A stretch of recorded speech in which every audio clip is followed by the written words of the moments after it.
Hello. And we are live. So, welcome to episode 299. That's right, 299 of An American Werewolf. I am the American Werewolf, miscegenated, of course. And in the house tonight, we've got Bill is Bonafide joining us. We've got Frank. He's the damn paterfamilias. So, welcome. It's good to see you again. We've got John K. Alvarez, still unaffiliated. You're not, well, I'll get to that in a minute. And we've got the Ryan Daly. So, thanks everybody for hopping on for this one as we kick off the month of March with the Coen brothers. So I'm looking forward to this month. We got through Kubrick. We limped through fucking Dr. Strangelove for those of us that were there last week. And I'm glad to be starting off with this one. We're talking about Joel and Ethan Coen's Oh Brother, Where Art Thou? So if you guys are ready, shall we get it going? Yes. Let's rock and roll. Boogie woogie. Yeah, let's do it.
So, Oh Brother, Where Art Thou is a Coen Brothers satirical comedy drama musical starring George Clooney, John Turturro, and Tim Blake Nelson as three escaped chain gang convicts in 1930s Mississippi on a rambling odyssey for buried treasure, or so one claims.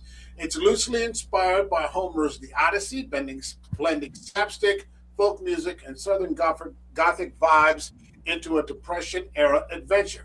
The title directly nods to Preston Sturges' Sullivan's travels from 1941, where a director wants to make a serious social issue film with that exact name. This movie is currently, I believe, Frank, you said it's on Disney Plus? It's on Hulu, Disney Plus, yeah.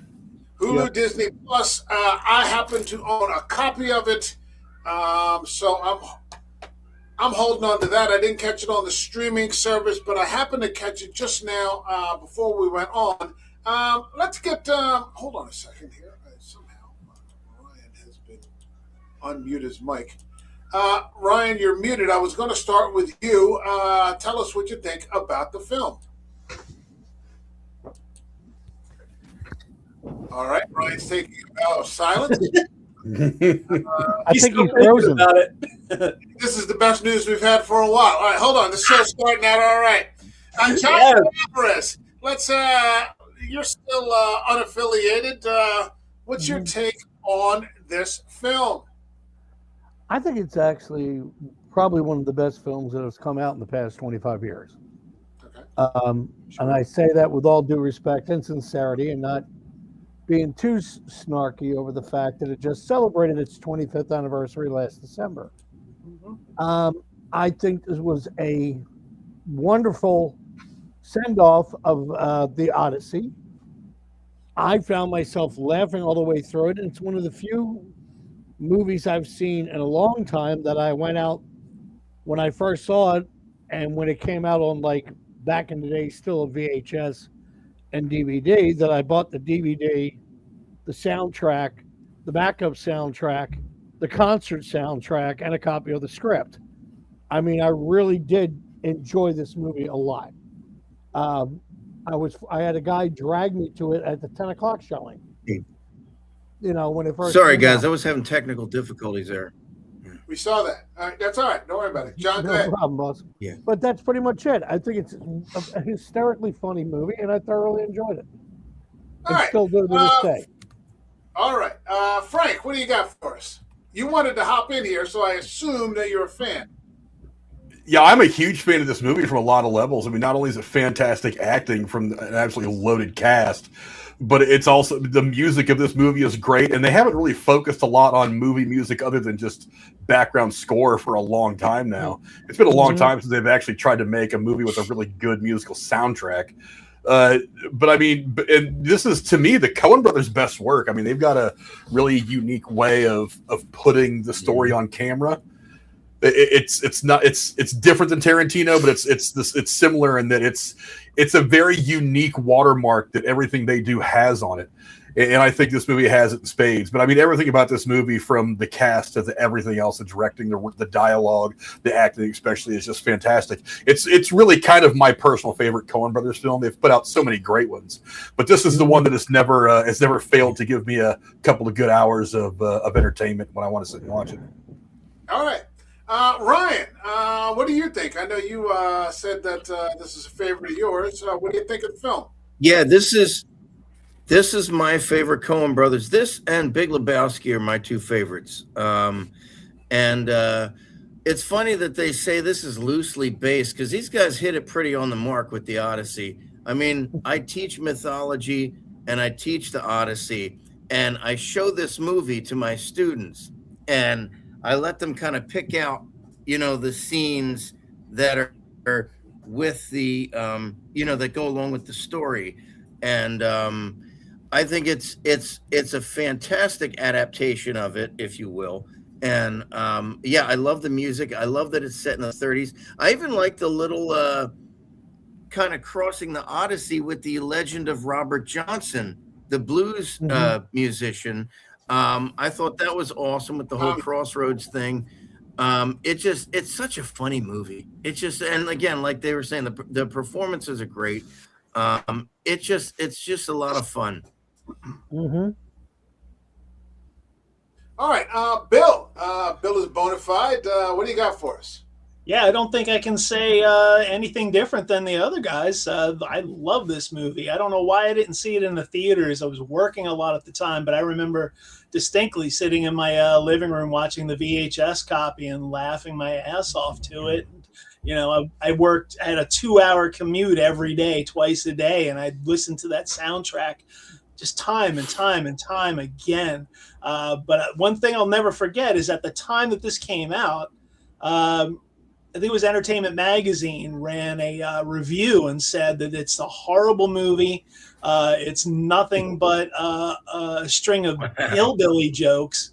And I just remember going, I should be writing for this magazine, because these people, I don't know how someone who doesn't like movies can write for Entertainment Weekly magazine. It was horrible.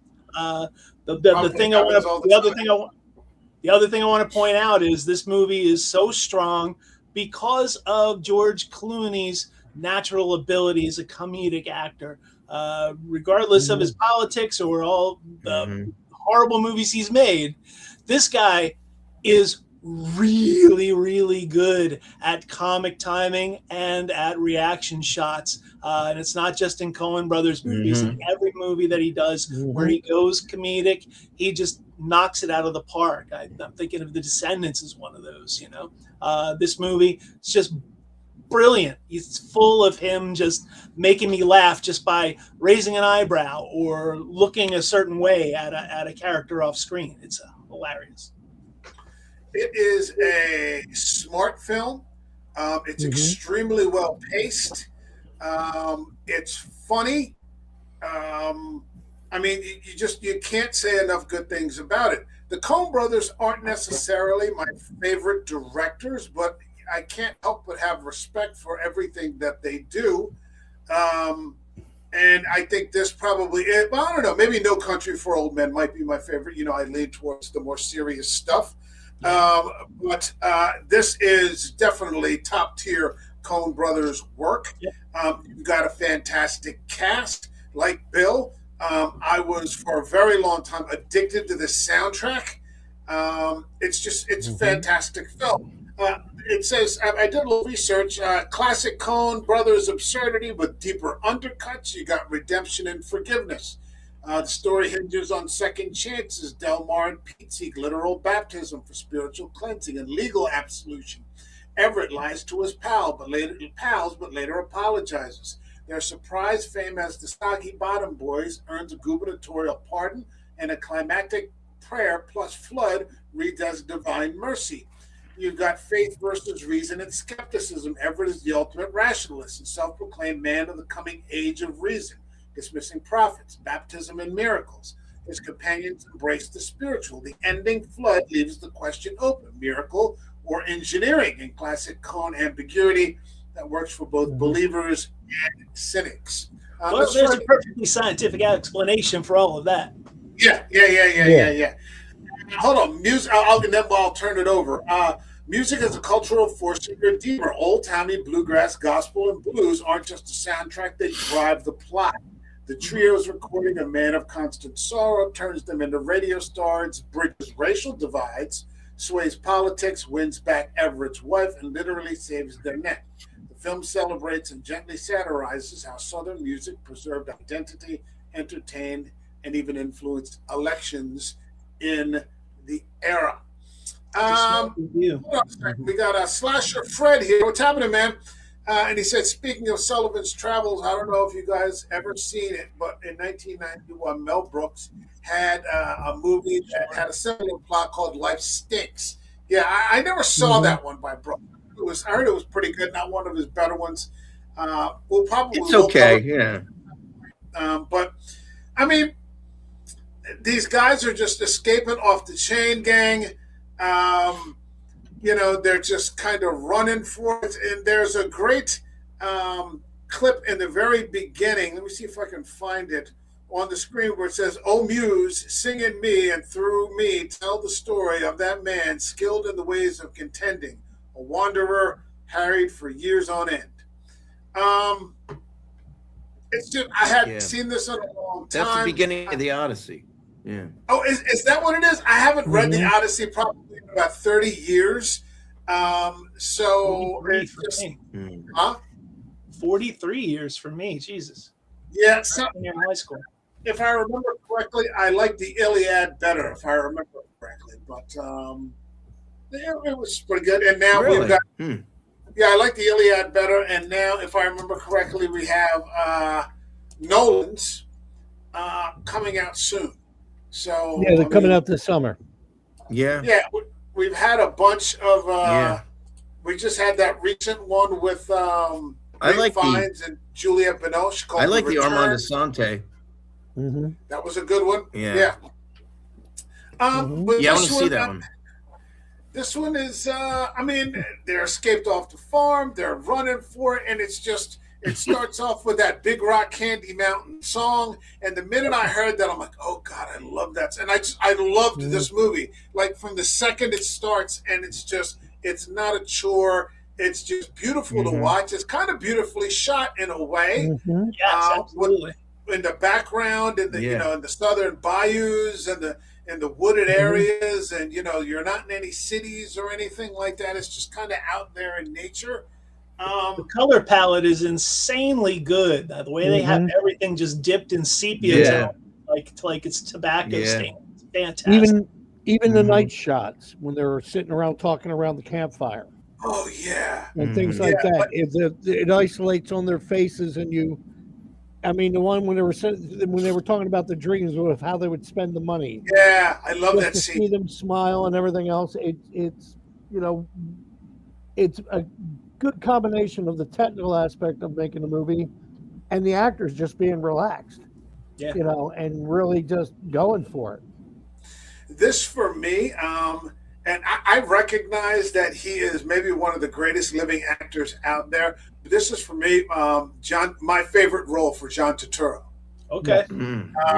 He is fantastic. And it's a shame because Turturro, he doesn't have like leading man looks like a Clooney or a Brad Pitt or something. Like you could put him in as a leading man in like an Ocean's movie or something like that.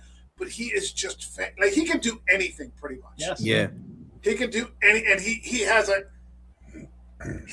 habit of just selecting like quirky kind of roles. You never see big blockbusters or any of that bullshit.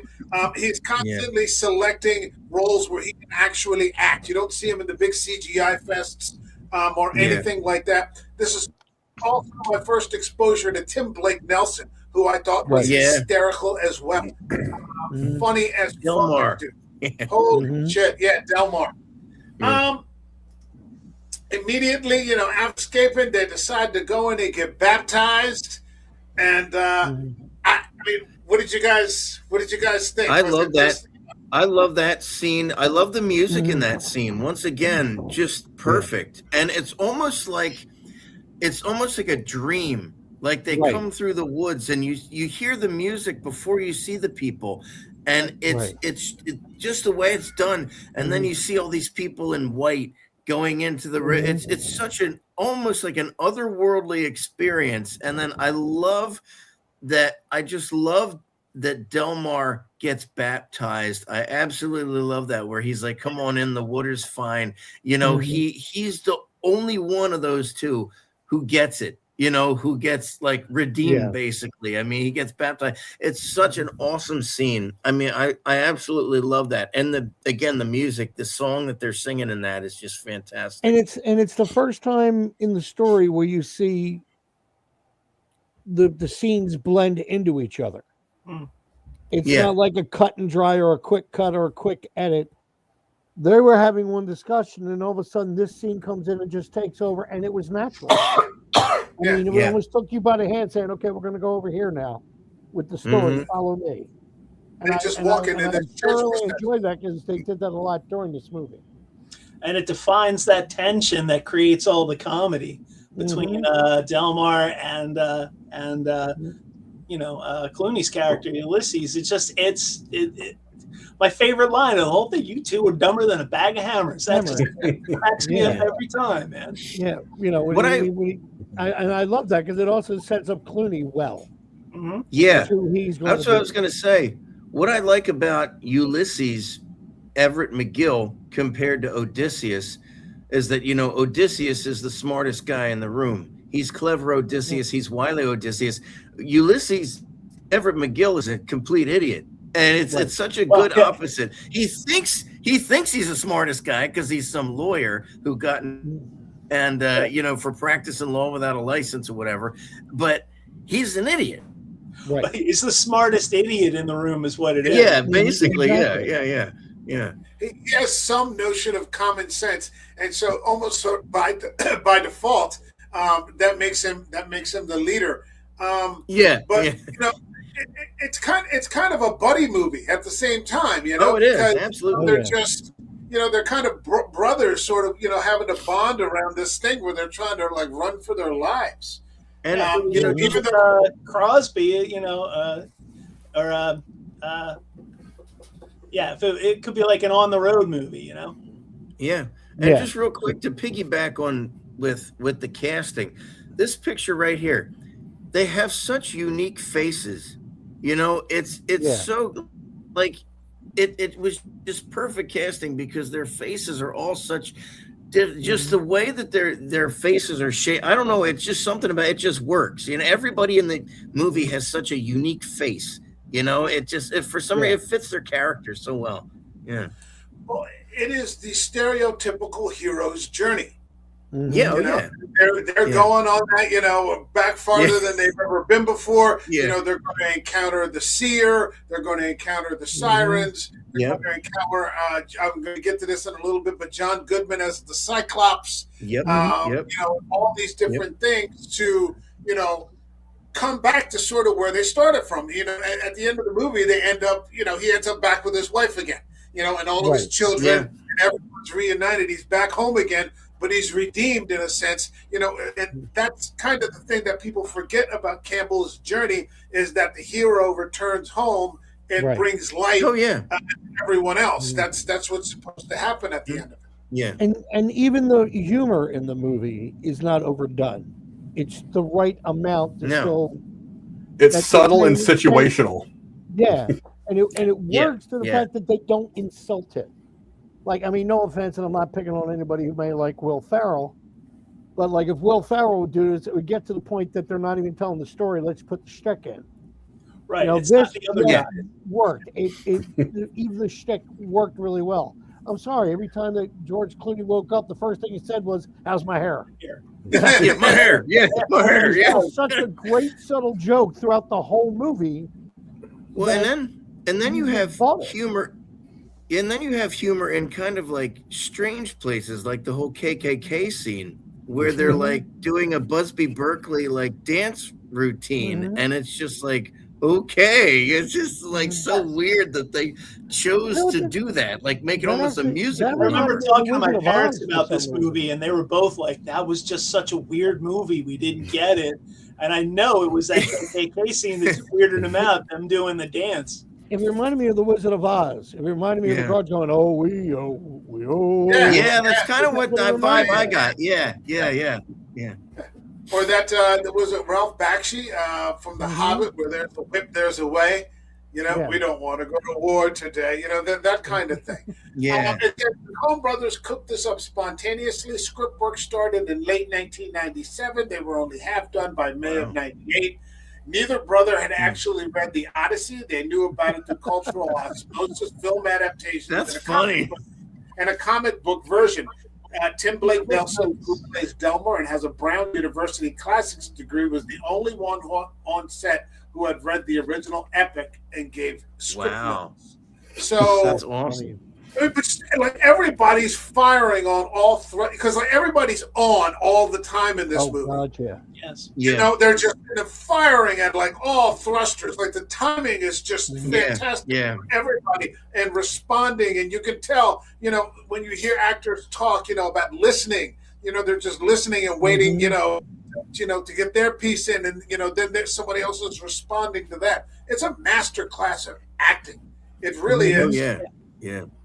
It's also nice to know that sometimes you can build a really cool world, a really cool piece of entertainment on the skeleton of something else. Because sometimes, these guys probably read the cliff notes to the Odyssey and didn't really go too deep into the meaning of any of it. Didn't get the subtle meaning of a different maybe line or piece of words that were in there that aren't really focused on in the cliff notes. But they take this skeleton of the Odyssey and build this other cool thing on it. It's kind of a good example of not overthinking what a thing is. Because I'm sure somebody, I have yet to see exactly what this Odyssey film that Nolan just did is coming out, but sometimes people will make that and they'll try to overthink it and try to make it more than what it needs to be, rather than just keeping it simple and kind of telling a coherent, different take on a timeless story. So not having the deep experience with the Odyssey or any of the characters probably actually helped them a lot in this. Right.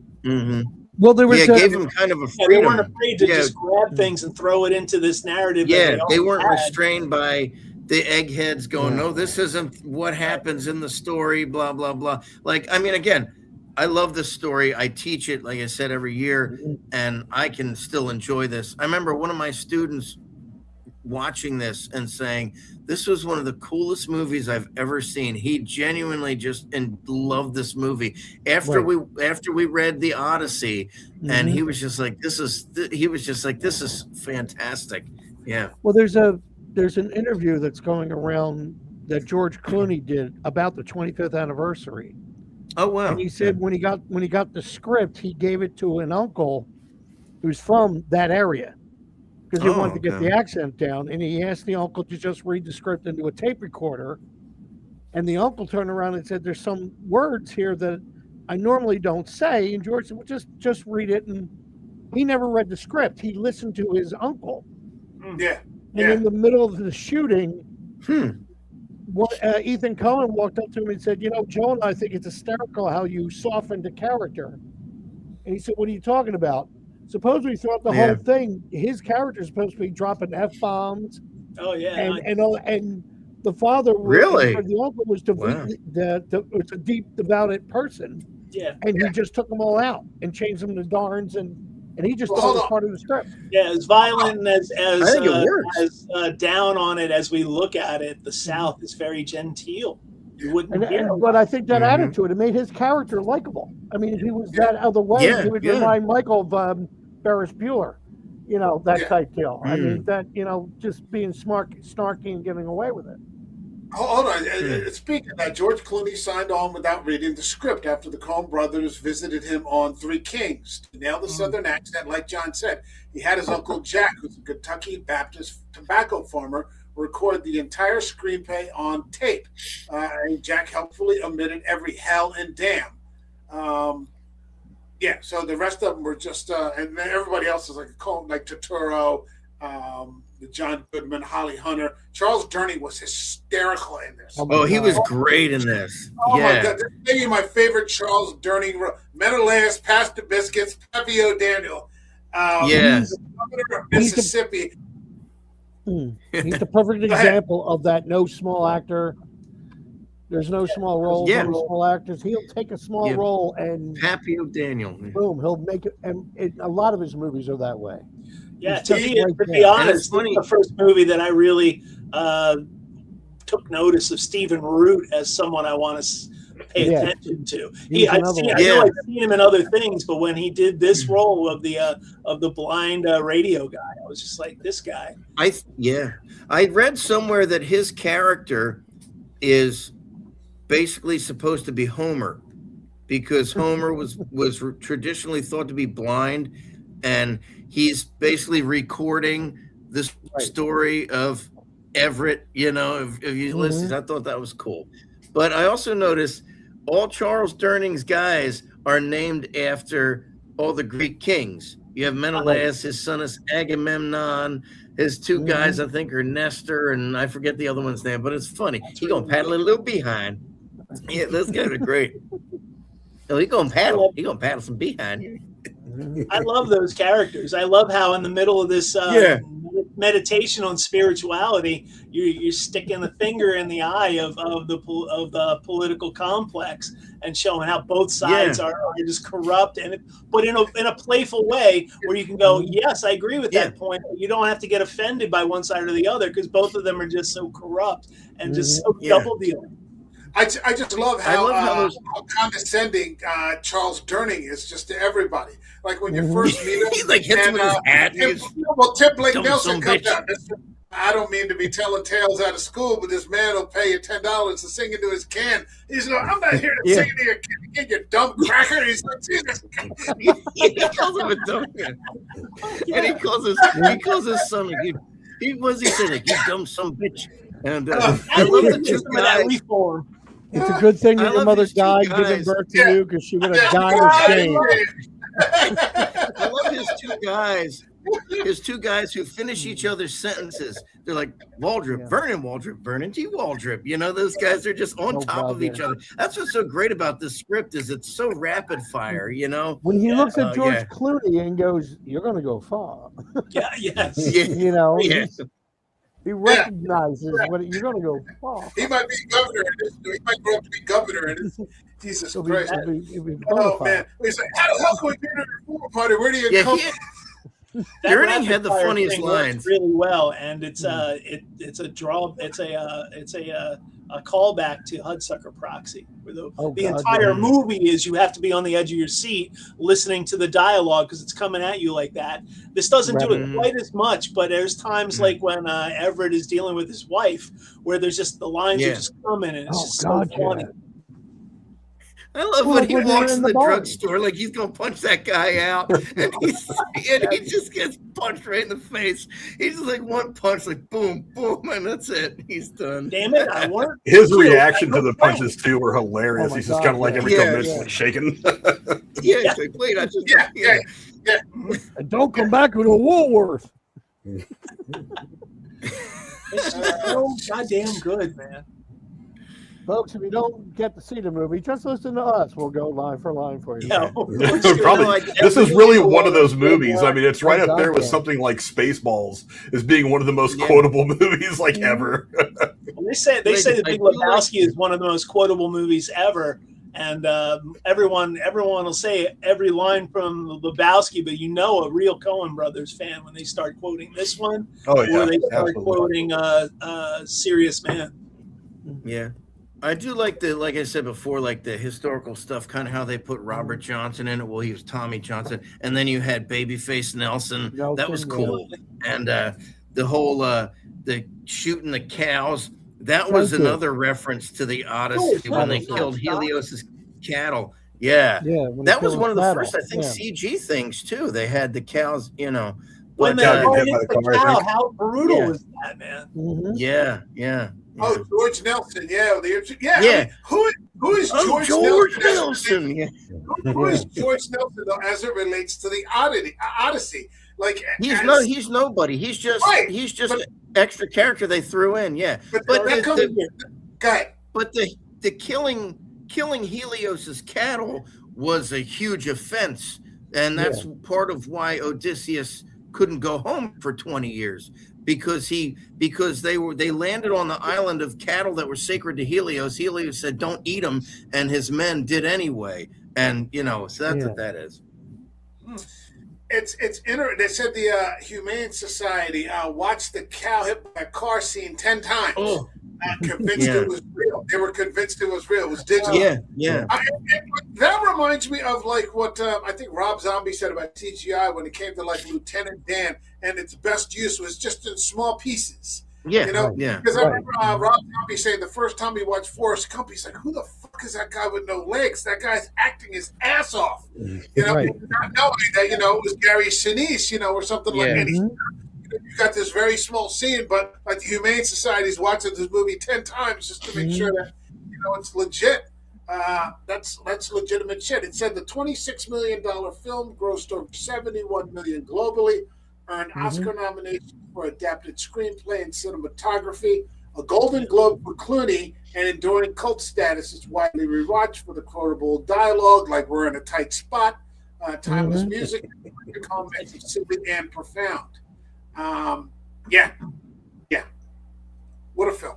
I love too the unbounding optimism and innocence of Delmar. Every time he's the only one who's always looking like when they're like, "I'll be 84 years old," and he's like, "I'll be 82." Like he's just so happy about everything. And like when the Sirens seduce him and they get the little frog. That's his stuff with the frog is hilarious, where he's like, "We got to find some kind of wizard to turn him back." It's a riot. Which is funny because they wind up in front of the wizard of the KKK. It's just hilarious little word. Yeah. One of the funniest lines people say in the movie is when Delbert goes, "It's Pete," and George Clooney says, "It's not Pete." And he goes, "Yes, he is. Just look at him." And he's holding the frog. It's there's some people who say to them that's the funniest line in the movie because just the way he said it. Just look at him. You can tell it's Pete. Homer Stokes. This is one of those. Stokes. Friend of the little man. Friend of the little man. That's right. Those boys is not white. Come on. He's He's in the jailhouse now in the neighborhood of B. This is But this is one of those films that, if you're watching this or if you're on the panel, try to show it to somebody who hasn't seen it before. Yeah. We cover films all the time, and Frank covers films all the time. And we usually talk them over with the usual suspects, and sometimes they're, worthy of passing on, and sometimes they're not. This, that, or the other. Or you talk about a series, but this is one of those films. Like, if you have the opportunity to show it to somebody who hasn't seen it yet, it works. It's constantly on my list of movies that I'm telling my students about, because these kids are growing up without the classics that we have in our Gen X hearts. I said I made a reference to Pee-wee's Playhouse Pee-wee's Big Adventure the other day, and the kid was like, "What?" That hurts. That hurts my soul. They will surprise you sometimes. One time, I was joking with I was busting on my students, 2 of them, and I called them Heckle and Jekyll.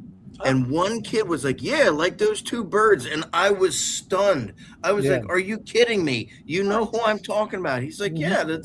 I'm like, "You get an extra 5 points on your next test because you got my reference." It was the craziest thing, because it just came out of nowhere. I'm like, "Where are you watching Heckle and Jekyll?" It's I don't want to tell you. I don't know what these kids are watching. It's not like we all sit around the same 3 channels watching the same program that we can talk about the next. It's called memory TV. I don't think kids are watching television that much anymore. They're just not. They're playing video games. They're watching pieces of shows. Well, we grew up and we'd watch the A-Team and then come into school the next day and talk. Did you see what happened on the A-Team last night? Right. Or the Incredible Hulk, the one with Bixby, or whatever was happening in that. It's not like that. They're all sitting there, just playing video games. I don't know. I have students who are really into. A lot of my students watch anime. They're into a lot of that stuff. They watch like The Witcher. They watch that kind of stuff, like Supernatural, and they watch that kind of stuff. Like some of my students, not all of them. If you get into anime or manga, those are great stories. It's far better than than American comic books. They're really in depth. I've got quite a bit of manga myself here. I really like seeing young kids get into longer form narratives rather than the 30-second schlock they see on TikTok. It's like learn how a story is structured, learn how a story is told in timing, because the timing of the story is so important. And when all you're watching is 30, 60-second crap on YouTube or TikTok or whatever the hell, Instagram, you're not getting it. You can't get absorbed into a story or a character in small chunks.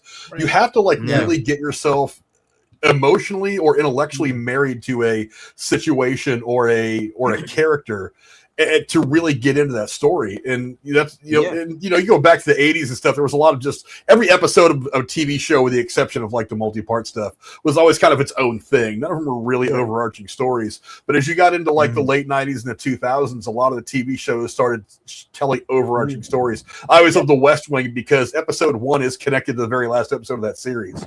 Right. There are long stories that are told over entire seasons that you have to get really invested in. And I think we see a lot more of that in television and movies now, is that you're getting more of those stories, more and more of them lately. I don't know if you guys watched Rogan's podcast with Ben Affleck and Matt Damon on there. He was talking about how Netflix wants you to reiterate the plot every 30 seconds or whatever, because all these teenage kids that just aren't, it's like they have the goldfish memory. It's 30 seconds go by, they're still thinking about that last explosion that happened. They forget why the hell this movie's happening anyway. Yeah, you can't do callbacks with a kid who stops watching after 20 minutes. It's get people invested in deeper, longer storytelling. Get people invested in it emotionally and intellectually. That's where great storytelling really is, and that's what the Coen brothers have done very, very well in all their stories. Yes. I lucked out growing up in the family that I did. Mike knows this. I'm the 9th out of 10 kids. I have 25 nieces and nephews that I was helping to raise, and when it came to movies or things like that, some of them would look at a movie and go, "Well, it's in black and white. It's not any good." And because they didn't know, and I would make them sit down, just like my father sat me down to watch a certain movie and have them go through it. And it's Yep. funny because I hear them do that now with the next generation of my family, my grandnieces and nephews, and they're the older, and they're doing the same thing.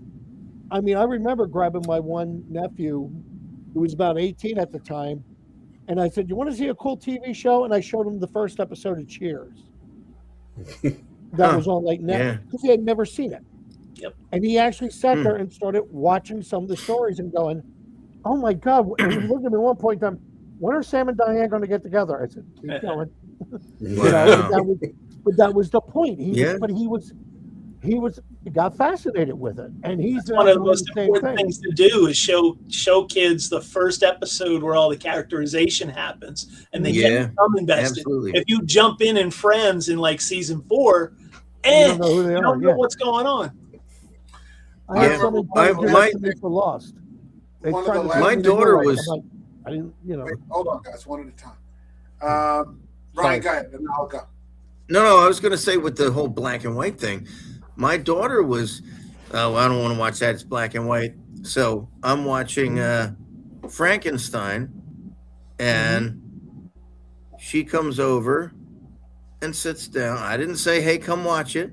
She just comes over and sits down and watches it. Then she says, "I want to watch The Bride of Frankenstein." Then I want to watch Creature from the Black Lagoon, Invisible Man. We watched all the Universal monster movies, and she did, that was of her own accord because she was curious about it, and she likes them. And so, that's like going to be like a Halloween tradition. We just watch those, and my students this year, I was actually really surprised. It was hit or miss. In my Mythology 2 class, when we were talking about Hebrew mythology, we were talking about the golem, and I showed them the old silent movie, the golem, and they were interested. They were into it. They were like, "Okay, this is interesting." Like, they were like, "Yeah, all right." They were really kind of impressed by the way the sets were and the costumes and everything like that. And if that's going to get them interested, then that's perfectly fine, Exactly. I think a lot of these kids, and this is just kind of reiterating the obvious, but they're just dismissive. One of the last things I did in a classroom was we were covering the topic of suspense. So you're reading like The Telltale Heart or like Monkey's Paw or something like that. I actually showed them because we were talking about a scene from Hitchcock's Rope. And where the people, two people at this party know that there's a dead body in this one fucking cabinet as this enormous party is going around and everybody's in this one room. But I showed them an episode of Alfred Hitchcock Presents, which is completely in black and white. You can find them on YouTube. They were mesmerized. It's just quick 30-minute mystery as to whether this murder is and they were like, "Holy shit, this was fantastic." It's out there. But I mean, coming back to what I was originally saying, this movie, as much as it's possible, if you're in the stream or if you're watching it in a replay and you're a fan of this movie, show it to somebody else, pass it on. That's the best thing that you can do. And don't let anyone take your word for it. Let them see it for themselves and make it from there. That brings me to Big Dan. Big Dante. Big Dante. Too cool. Big Dan. A lot of money to be made on the Lord. He does that weird hand thing. You should have known right there that something was up with this guy. But I mean, John Goodman, just always fantastic. No exception here. Just a complete villain, and yet at the same time, completely hysterical. Squashing the road, beating those guys with a branch, stealing all their money. He never gets it wrong. Is there such a thing as a bad John Goodman performance? I don't think so. No, that guy's an absolute treasure. I tell people all the time, if you want to watch one of the funniest television shows that's ever been made, go watch The Righteous Gemstones on HBO. Right. Especially if you're like in my age group and you remember the televangelist scandals of the 80s and stuff like that. That show is outrageously funny. It pulls no punches, and John Goodman is one of the reasons why that show is so good. Without him, the show would be as funny. I don't think it'd have the same. It would have the same swagger. But I mean, that guy's been so agree. good at everything from him playing the coach in Revenge of the Nerds, obviously playing Dan and Roseanne, so many other things. I mean, he's just that guy's an absolute damn treasure. His Mm-hmm. scene is so necessary in this movie too, because of the overarching themes of redemption and spirituality. Yep. Right in the middle of that, you get this thing that acknowledges the fact that there are thieves using that to make money, and they should be avoided. And you can't look at that and go, well, that's all of spirituality. That is so necessary. And it's so awesome that they're able to make him the Cyclops. And he comes back as part of the clan. It's just brilliant filmmaking. And did you notice when in this scene right here, the first thing you hear from him is he's sniffing?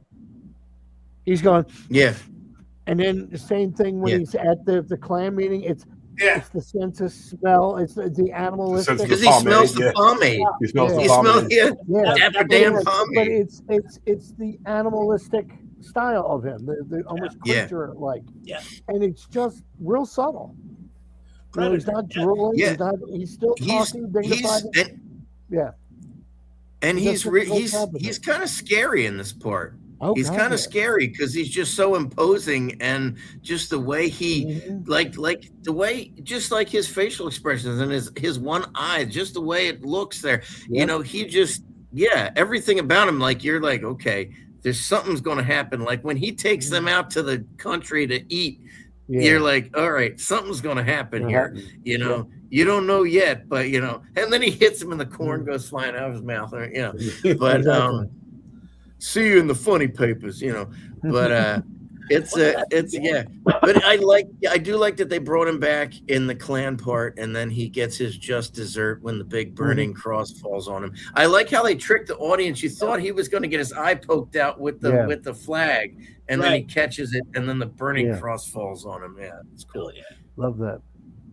So what about Holly Hunter? Really great. The lying, inconstant succubus. Her husband. He's told all the kids. My fiance. She's kind of hit by a train. She's marrying some other guy. You know, he's bona fide. Which realistically, I mean, she's the opposite of the Penelope in the Odyssey. You know, she waits for him she's faithful to him for 20 years. She waits for, and she turns down all the suitors, and then Odysseus comes back and kills them all. But this is her man's in jail because he's an idiot, and she, you know, she's going to remarry. He has no prospects. And so she finds Vernon T. Waldrop, who has some prospects, and that's it. He's bona fide. Yeah, he's bona fide. Well, she's also got six children, so she's got 6 mouths to feed. You know, she probably needs somebody to give her a little support there. But she is fantastic in this, and one of the only female characters in here really that has any speaking parts.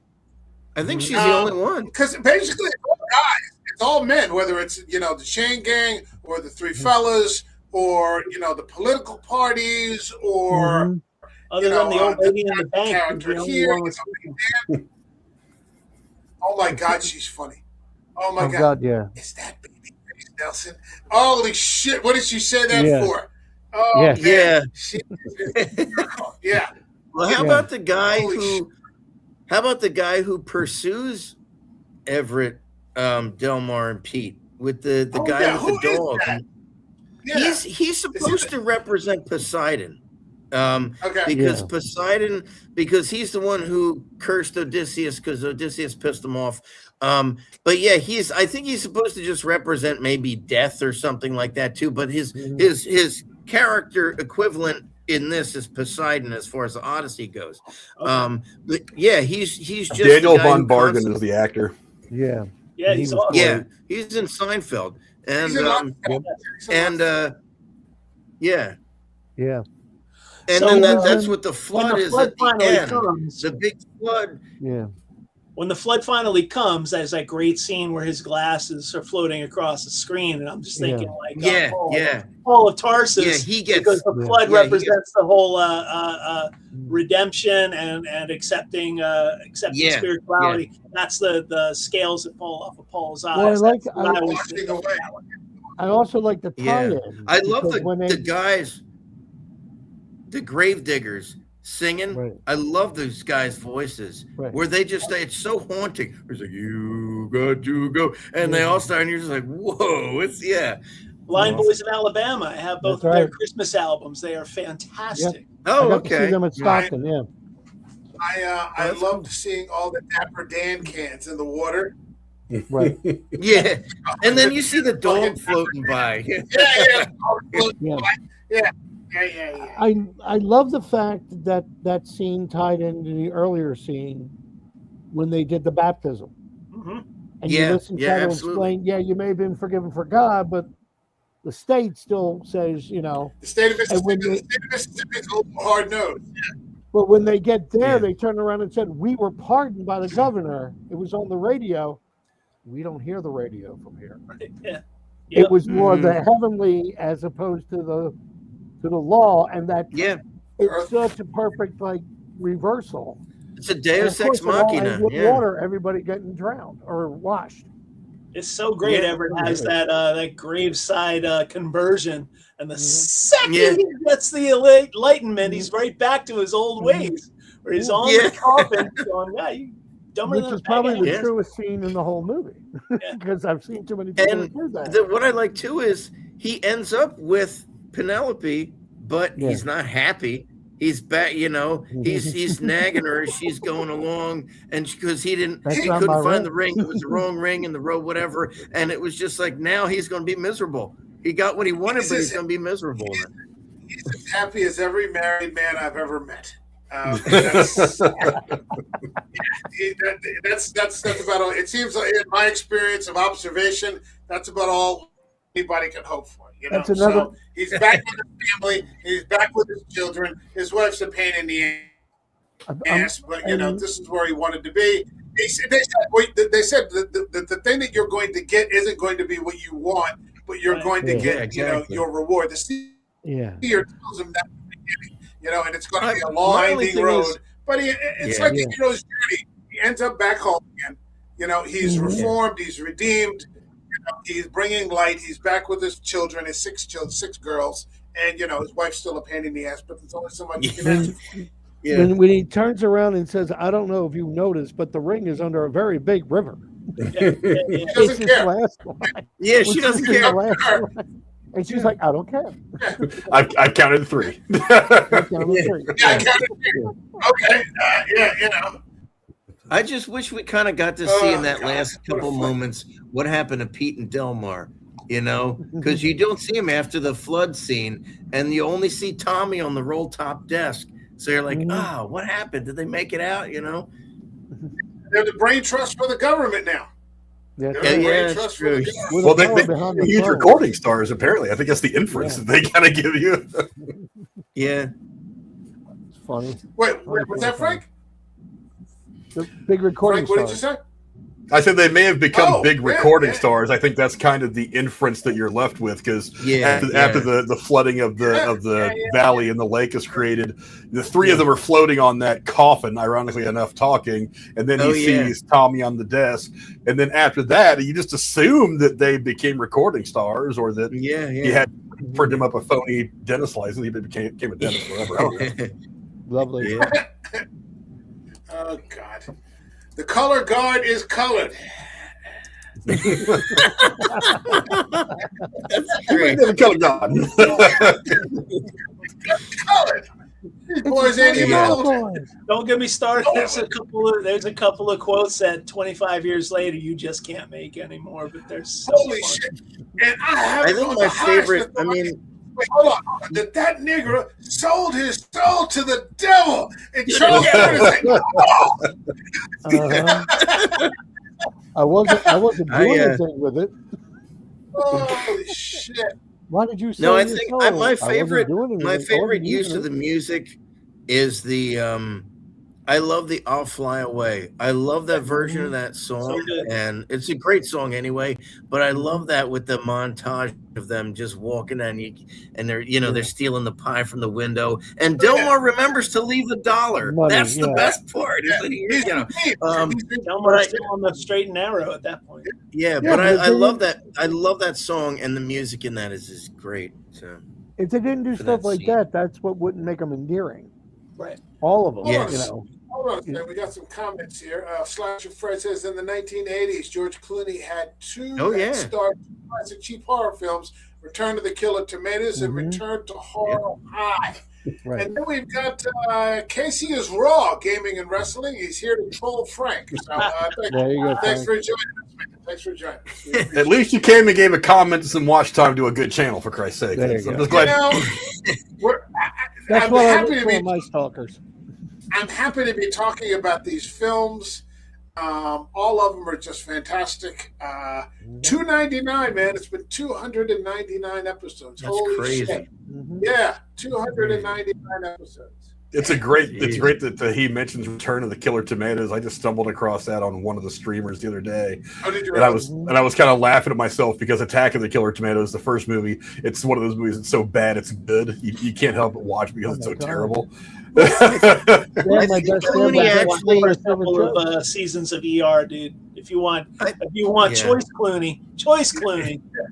I think how- Clooney actually talks fondly about Return of the Killer Tomatoes. He's not like ashamed of it. It's No, like, he whatever. He said the worst thing I've about I've heard a few actors talk very nicely about movies they've made that almost everybody hated, but they're just like, I love it. The He-Man movie that came out in 1980, whatever, with Dolph Lundgren. yeah. Oh, yeah. Frank Langella that played Skeletor in that He's movie. fantastic. He said he loved playing in that movie. He Yeah. said his kids were younger at the time, were big He-Man fans. So he said, I did it a lot of it. I did it for my kids. He's like, but I love being in that movie. He said it was a great set. It was really fun. He took a lot of pride in playing Same with Raul Skeletor, Julia this in evil, Street this evil character. So yeah, I mean, if you're great with your performance, if you're happy with it, be proud. I wouldn't knock any of that. I heard Clooney said the only Yeah. thing he didn't like about Return of the Killer Tomatoes was the fact that he was married to a woman that he got divorced right after the movie was over. So it kind of wrecked him up heart-wise. I don't think I've seen Return of the Killer Tomatoes in maybe once in my life. Attack of the Killer Tomatoes I've watched a few times. It was one of my dad's favorite terrible movies, but I don't think I've seen Return of the Killer Tomatoes maybe once. I'll have to watch it again. Attack Clooney of the was Killer one of Tomatoes the- is my favorite joke. All right, that's enough Killer Tomatoes. Okay. Clooney is one of the people who really he may be one of the first who really made the jump from television to like A-list star. And it's a shame because Clooney hasn't made like a movie in like a really long time. And he's a really good actor. I don't know what happened. All of it. I don't know if it was, after COVID or something like that. But he just seemed to sort of disappear. He got married, and then he kind of stopped making films, like maybe like something in the movie. I don't know. He has done 2 films in the past 3 years. Ryan and I went to see Black Adam. Remember we went to see Black Adam when we walked into the George Clooney movie by accident with Julia Roberts? I'm like, what the fuck is Julia Roberts? Oh yeah. What was that? That was Yeah, and they gave us tickets to go see Black Adam, but like nobody went to see that, and like it was like I don't know. He needs something relevant, like where Brad Pitt just did F1. Yeah. Like that's Well, a he great did- fucking He movie. did a movie with Brad Pitt that was on and it Apple. was like Apple TV. Yeah. And then he just did a movie Well, with what's his name? Who's the guy who's Happy Gilmore? I'm blanking. Adam Sandler. Adam Sandler. He just did a movie with Adam Sandler Did he? that he got nominated for a Golden Globe Award. Really? Yeah. Who, but Brad it was- Pitt? No, George Clooney. Oh. Really? George Clooney just did a movie with Adam Sandler, and just got nominated for a Golden Globe. It was one of those movies where everybody said everybody was okay, but the only one that was really good was George Clooney. But everybody Jay else Kelly. wasn't that Jay good, Kelly you is the know? name of the movie. Yeah. Oh, okay. You know, Did Yeah, you I see think the last really good movie he made was Hail Caesar, and that was all the way back in 2016. Yeah, I think so. that's Yeah. Coen Yeah. Brothers. Yeah. Yeah. Mhm. I like him in the Ocean's 11 movies. He, They're cool. yeah, he was on a run there for a while. He was Yeah. like the biggest star in Hollywood, and he Yeah. made that jump from ER. Where most You know, one of my people tried to make favorite it in the movies of film. his Wait, hold on, Ryan. is Uh, yeah. He tried to make that jump, and like most people fall short, Hmm. you know, and like it just ends up not, you know, and then Yeah. you never hear from them again. Like they never go back, and he Mhm. leapt right in Yeah. there. And he was on Broadway for a while. Last year, he was on Broadway Yeah. for a couple months. How was He it? did No. he did Good Night and Good Luck on Broadway. Oh, that's right. Yeah. I think he's I was also gonna say, been I involved really- with politics. He's been Mhm. heavily involved Yeah. with politics. Yeah, like he is. Democrat politics. Mhm. He may have And shifted now he's out doing of a it. Grubhub commercial. Okay. He's on a Grubhub commercial. He did start cashing in after a while and made all those Nespresso commercials. Yeah. Yeah. I like him in one of my favorite of his early roles is Out of Sight. I love that movie with Jennifer Lopez and Dennis Farina. That's Oh, a yeah. great one. It's one and of Ving the Rhames. Steven Sondheim films. Yeah, and it's an So- Elmore Leonard book, Soderbergh, and I sorry. love Elmore Leonard. Yeah. Yeah. All right. We're coming up a little over an hour now. Is there any aspect of this film that we have not covered that you would like to discuss? Nope. No? No, I can't think of anything. Okay. Mm-mm. Let's again get to the part in the stream where we rate the film. This channel has a rating system that goes from 0 to 5 up by halves. So 0, 0.5, 1, 1.5, all the way to 5. So 0, for example, would be I'd rather eat a bowl of moldy strawberries Sure. than watch this movie again. Way to 5, which is this is the journey, this is the destination, this is why I watch films in the first place. Let's go with Bill is bona fide. What would you give the Coen brothers? Oh, brother, where art thou? Yeah, straight up 5. This is top tier Coen brothers. I own every single thing the Coen brothers have ever made, and yeah, there's about 5 of them that are just 10s, top tier, and this is one of them. Okay, 5. More than 4, less than 6. Frank, he's the damn paterfamilias. What do you got for us here? You know I hate rating movies. That's why every time you come on here, you make me do it because it changes. That's exactly But, right. but I agree with Bill. I mean, it's a 5. I mean, like I said, this is my favorite Coen Brothers movie. They've made good ones. This one is my all-time favorite of theirs. There's not really anything wrong. I mean, I was watching it earlier today, trying to find something to bitch about, and I couldn't. Trying to find something not to like, and I couldn't. Mhm. Every character is used perfectly. The dialogue's fantastic. The actors are great. Like I said, it's this Coen Brothers feel that they put on film that is so uniquely their touch. That it's everything about this movie is fantastic. I just got to give it a 5. Yep. All right. John K. Alvarez, are you still unaffiliated? And if so, what are you giving this film? Well, if I can quote the lines with 4 other guys 25 years afterwards and we're still laughing, it's got to be a 5. Yeah. It's got when it comes, especially for comedies where it's very hard to make it a 5. Yep. Yeah. This is so well done. It's got to be the 5. Okay, 5. Ryan, what do you got for us? The Ryan Daly. 5. Have to, like Frank, it's my favorite Coen Brothers movie, and followed closely by The Big Lebowski, and this is just it's flawless. There's absolutely nothing wrong with it. It's a movie that never gets old. It's always good. It's always funny, and it's timeless. So. Yes. All right. Hold on. We got one more here. We got Casey. He's giving it a 5. Thanks, Casey. All right, Casey. That's good to know. For me, hold on a second, and then we've got we got another ratings out of 1 to 5. Joseph Wilson is giving it 299 out of 5. Okay, that's a fan. That's a real fan. All right, for my part, I am going with 5. What's not to like? Smart film, great cast, great story, great pacing, great color, great cinematography.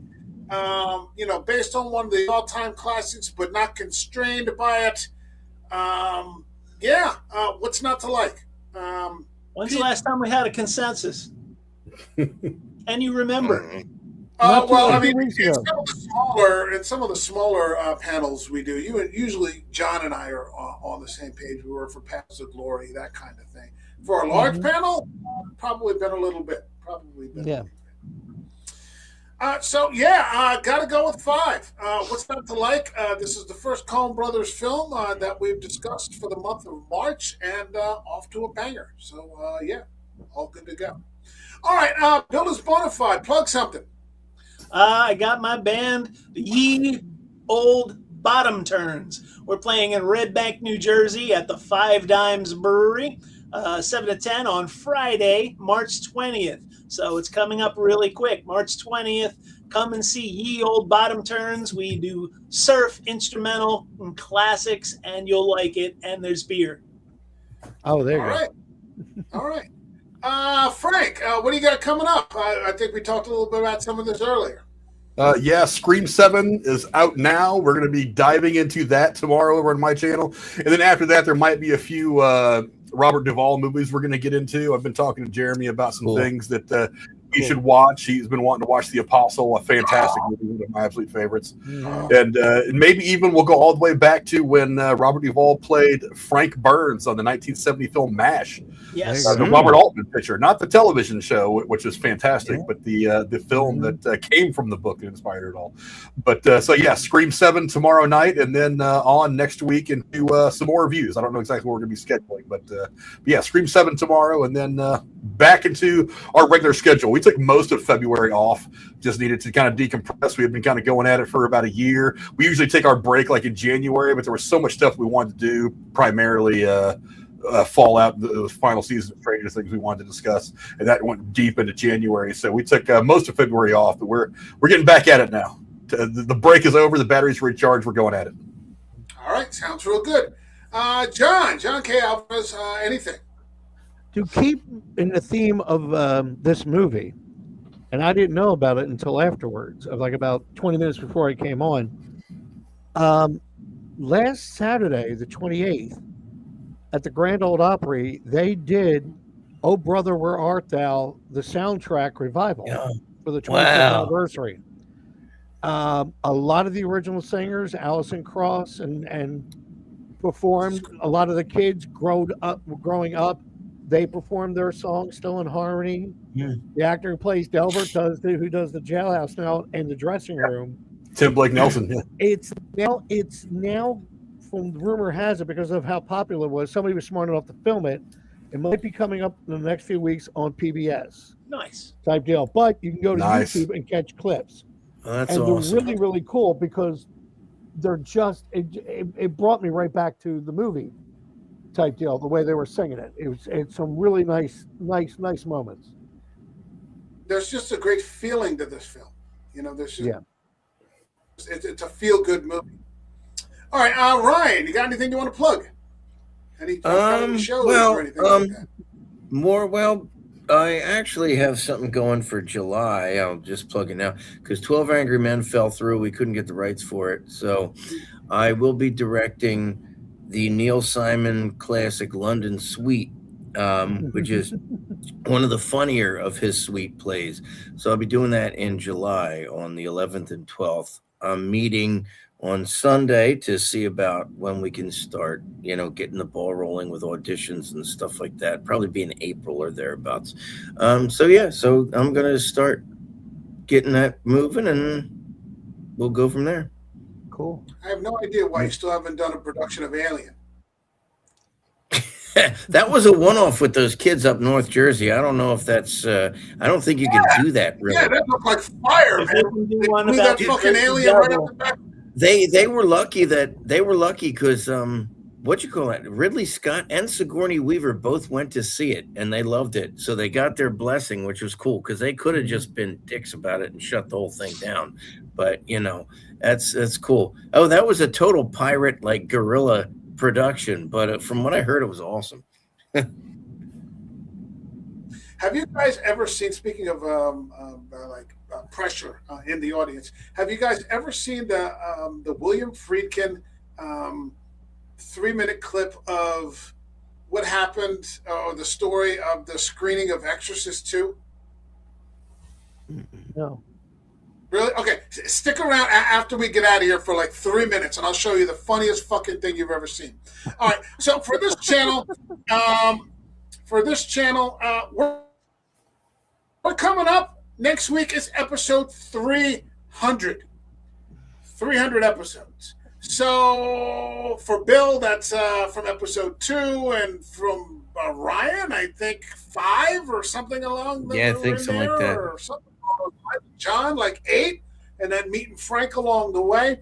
Now, what I was supposed to do is, how can I phrase this? What I was supposed to do is pick another Coen Brothers movie, but Hail Caesar somehow doesn't quite cut it for episode 300. So I was talking to Bill right before we went on, and he's like, just pick a fucking movie that, it's like a banger for 300. So I'm going to have that out by tomorrow, and I'll make an announcement to everybody, but it will be episode 300, and everyone is welcome to join as we get to that big number. Who would have ever thought that we would have had the stamina for 300 episodes of just sitting around and shit about movies? But I'm still having fun, so it's all good. So we'll be here next week with 300 as we make an announcement, and I'll let everybody know. Frank, Cool. You are definitely welcome to join us. I'll talk to Tex, and I'll let you guys know tomorrow in the DM what the film's going to be. If you want to join us, please do. All right, that is everything for us. My thanks to Bill is Bonafide. Everybody stick around for 3 minutes, and I'll show you that video. My thanks to Frank, who's the Dan Paterfamilias. My thanks to John K. Alvarez, and my thanks to the Ryan Daly. We will see you all for episode 300.